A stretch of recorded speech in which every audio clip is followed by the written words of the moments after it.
Okay, today we are going to do the bubble challenge and we're going to need a number of supplies. Each person at your table is going to need a straw of a different color. You'll need a ruler to do some measuring in centimeters. You have some bubble juice with 1 tablespoon in it. You'll have a scissors, a skein of yarn. You're going to need to cut off several pieces of yarn, a towel to clean up any mess, and your recording sheet and something to write with. That is what you should have on your table.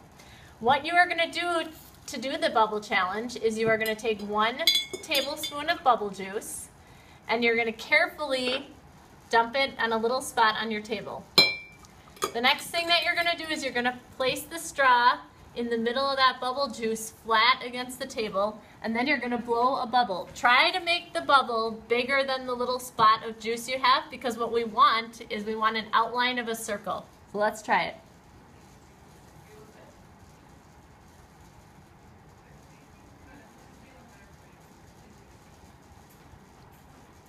If the bubble doesn't pop, that's fine. We're going to pop it. We should have cut off some yarn. We're going to measure the circumference, so we're going to go around the circle as close as you can.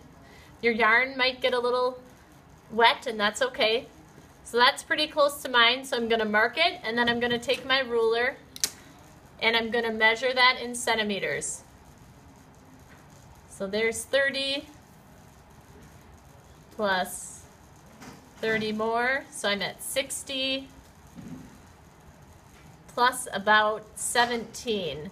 So I'm at 77 centimeters, and I'm going to try not to get my paper wet. I'm going to write 77 centimeters down in the table for the circumference. I'm also going to try to measure one time the diameter of the circle. Remember, that should go from the edge to the edge through the center of the circle, and then I'm going to try to measure that in centimeters, and that's 22 centimeters. And I'll record that on my sheet.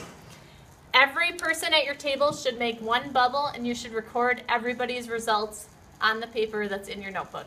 There's 4 different color straws. Each person use a different color.